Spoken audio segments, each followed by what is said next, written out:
Afternoon everybody, and welcome back to Birmingham Wildlife Conservation Park for the latest in our Wednesday Facebook Live videos. Today we are carrying on our world tour and we are moving up towards Brazil to meet our family group of Azara's Agouti. Now as ever, please feel free to send in any comments or questions you might have and I'll do my best to answer them for you. Otherwise I will just talk about these little guys. So this might be a bit of a tricky video because they're not massively keen on me, these agoutis. They are a very kind of nervous species in general, and because they don't really know me, they are quite skittish. So we'll have to do our best to try and get them on camera. Had a couple of fleeting glimpses so far, but yeah, hopefully we can have an extended view of somebody. We do have a TT monkey out at the moment to say hello. Anyway, so Azara's Agouti are members of the Agouti family, as their name suggests. And Agouti are most closely related to the guinea pig family. So they are rodents.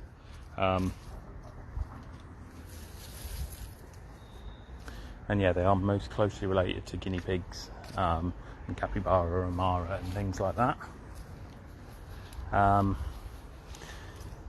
Yeah, and if we do get them on shot, you can see they are quite guinea piggy in kind of body shape, at least. The heads are a bit more pointed than a typical guinea pig head, but yeah, they are most closely related to those guys. And in here we've got a family group of 5. Mum and dad, a couple of offspring, and their latest offspring, who is around about 2 months old now, I think, and he's growing up nice and fast and doing quite well, which is lovely. Sorry, we are just going to end up wandering around this enclosure trying to find them. Got plenty of undergrowth to go and hide in. We will do our best and see if we can spot them. Hi Judith, hope you're okay. Yeah, I seem to be having a bit of trouble today, especially it has also just started raining, which also isn't quite so useful. But we'll see what we can do. Someone in the bed. Let's see. If we sit here, we might see some pop out from the undergrowth. There is one there actually. That is the back of an agouti, which is currently the best shot we're going to get. Don't know if you can see the head there to the left, and then the back is facing us.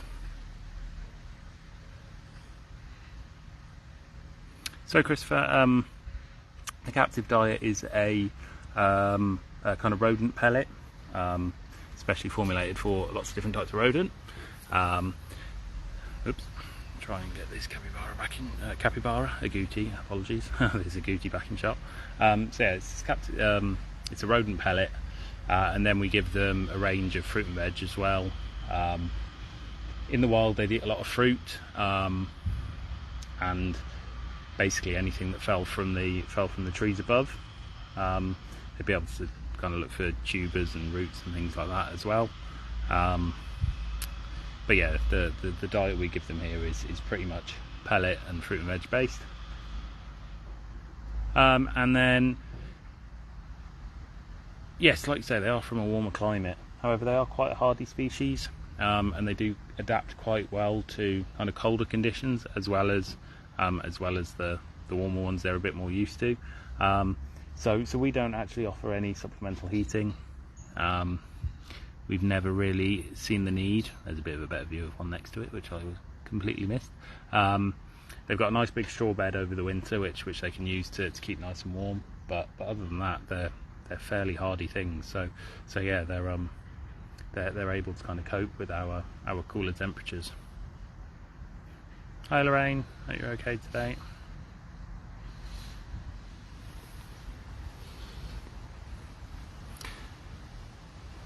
So yeah, as I was saying, these guys will feed on a range of fruits and things that fall from the canopy. These guys do live down on the forest floor, in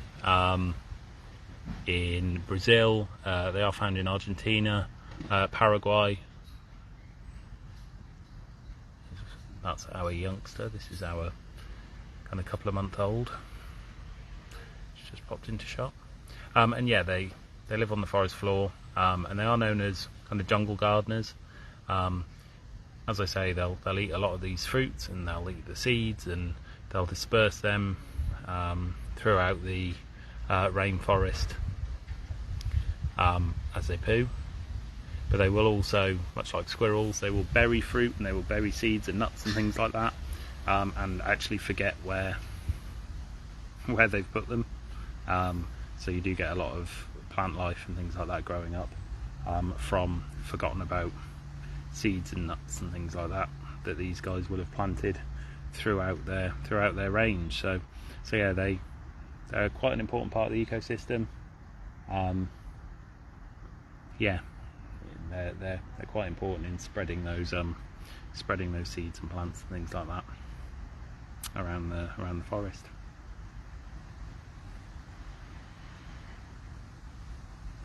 I'm not sure if they're the only animal that can open a Brazil nut, but they definitely can open Brazil nuts, Christopher. Yeah, they've got a very strong bite. Obviously the dentition of a rodent really helps them. Their teeth are really able to get into those hard nuts and seeds and things like that. So yeah, they are known for spreading Brazil nuts and things like that. But yeah, I'm not sure if anything else can open a Brazil nut. I'm sure a capuchin could, but that would obviously be with tools, with stones and things like that. So yeah, not 100% sure on that one.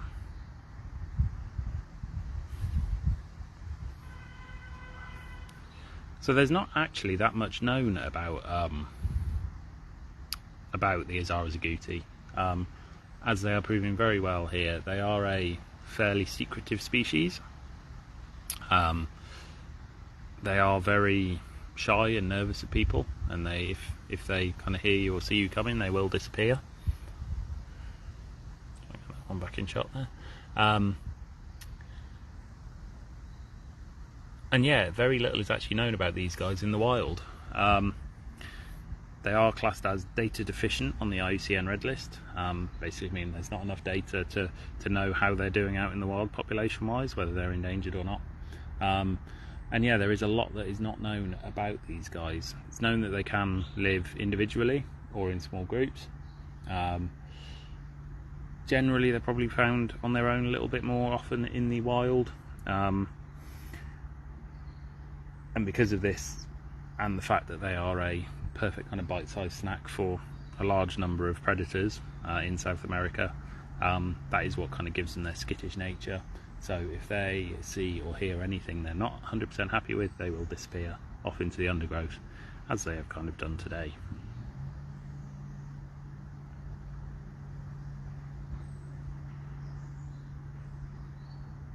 But yeah, agouti in general, they are their own family in the rodent order, and there's a good number of agouti species. I'm not sure of the exact number, but there are a good number of different agouti species found throughout kind of South and Central America, and into the Caribbean and things like that as well.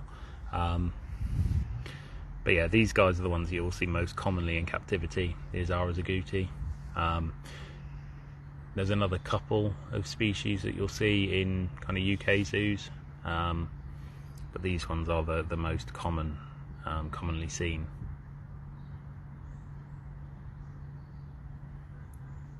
Well, I say commonly seen when they're not hiding in the undergrowth.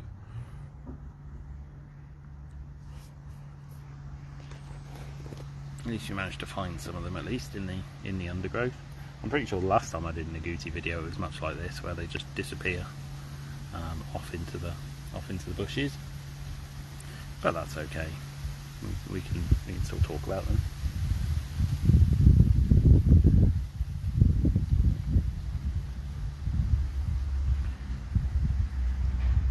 Yeah, it's a bit of a difficult video to to do with these guys. Like I say, there's not very much yeah, there's not very much to say about these guys. Like I say, it's all the majority of the captive knowledge is based on, well, sorry, the majority of the knowledge on these species is based on the captive population. So yeah, some more work needs to be done out in the wild to try and find out a bit more about these guys and their kind of ecology and things like that. So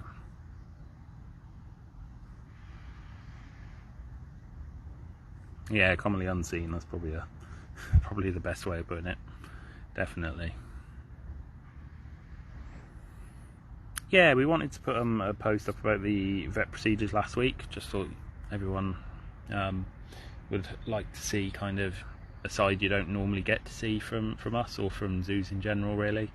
Yeah, and obviously we had some nice pictures, some nice procedures going on with the Komodo dragon and the lynx. So yeah, it was quite a nice way to be able to kind of show off what we were doing with part of our vet visits and things like that. Just a little bit more detail for you, really. Pete, the dragon, was just showing a little bit of not unsteadiness, but yeah, I'm not sure what the word would be. There's just something not quite right with his left front leg, so we just wanted an X-ray on that, which showed there weren't any kind of skeletal issues there. And then Nala the lynx, she'd had a little bit of a limp for a couple of weeks, so we needed to kind of investigate what was causing that. And yeah, we kind of found the root of the problem there, sorted that out, and yeah, she's back to her normal self now, which is great. So yeah, it was nice to be able to share those pictures and just give you guys a little bit more of a different insight to our vet visits. If people did quite like that, we'll try to do kind of more posts on that kind of thing whenever we do have our vet visits. Yeah, so as you can see, Christopher, there's yeah, there is chewed bark and stuff like that over the over the branches that you can see at the front here. It's not really an issue though. We don't find it as we don't find it to be a major issue. They can chew on a little bit of bark and they're all okay. So yeah, that's fine. Hi Tim, hope you're okay today.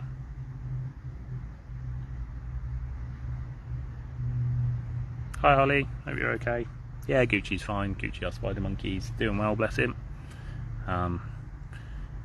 Yeah, he's just his usual grumpy self, so nothing changes there.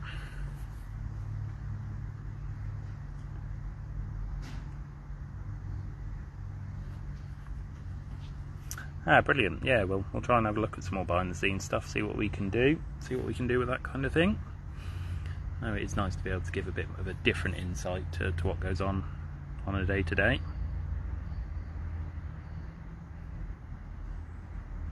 Yeah, so Judith, we've got a vet room on site, which is where the majority of procedures that a vet would do. We'll catch animals up and move them into the vet room for the treatment.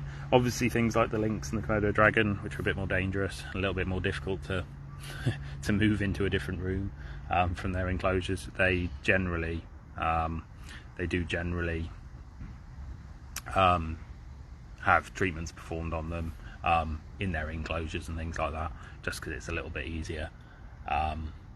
So yeah, Nala we did in the lynx house, and Pete we did in his house last week. So yeah, just makes life a little bit easier with those species. But the majority of smaller things will be done in the actual vet room. So yes, but yeah, we'll definitely try to post more stuff on the behind the scenes things if that's what you guys want to see. We'll definitely try to do some more posts on that kind of thing. So Christopher, the enclosure here is a nice large outdoor space. I don't have particular insights on the actual size. As you can see, the glass goes around there behind these bushes. through there. You can just about see a green post there, which is the kind of far perimeter. You can't see the far perimeter that side at all because there's brush all the way around. And then it comes around here, so it's a nice big outdoor space, probably about 50% undercover. And these guys do share with our Emperor tamarins, golden-headed lion tamarins, and our TT monkey, who obviously generally spend most of the time up in the trees or inside. But yeah, you don't get any problems between the species at all. Yeah, they'll be seen feeding next to each other on the floor with no issue. So yeah, they're all okay.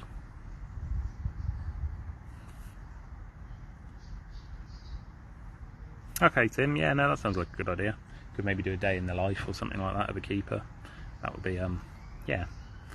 We'll have a look. I'll have a word with management and see what they think.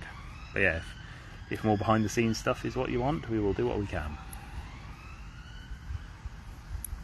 Right then, guys, I will start wrapping up in a minute, so feel free to send in any last minute comments or questions. That would be good. Otherwise, we will wrap up. Yeah, we can try that, Tim. Something with the gift shop and the reception staff as well. Yeah, we could have a look. We'll have a think and see what we can do for that.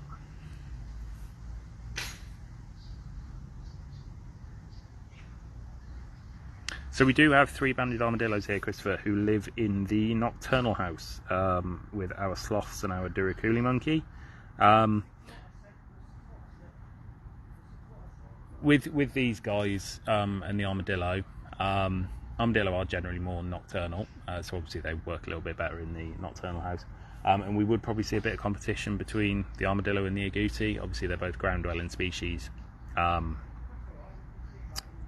do kind of live in holes and burrows and cavities and things like that. There'd be a potential for a bit more aggression from these guys. Agouti can get quite aggressive and quite territorial. They're okay with the primates and things like that because they live up a little bit higher up in the canopy and things like that. They're not often on the floor. Yeah, armadillos would probably cause a little bit of an issue in here. But yeah, it would be nice. It would be nice to have a little bit more going on on the floor here. But yeah, especially with an armadillo who do look like wind-up toys, bless them. Yes, Tim, very well said. No, our reception team do a great job. It's not all about us. It's not all about the keepers and things like that. It's about the reception staff, the grounds team, the guys in the cafe. Everyone who works together to get everything running as one. No, so yeah, very well said.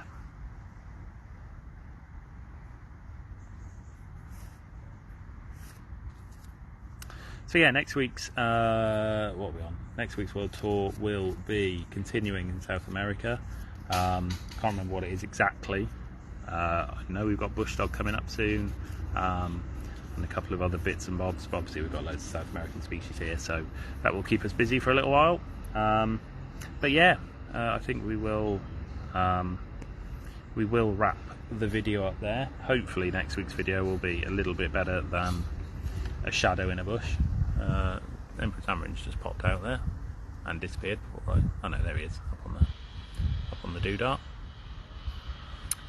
So yeah, we will be back as ever next week. So yes, thank you for tuning in. Yes, apologies that the Agouti haven't quite played ball, but there you go. And yeah, we will see you same time next week. Cheers everybody. Bye.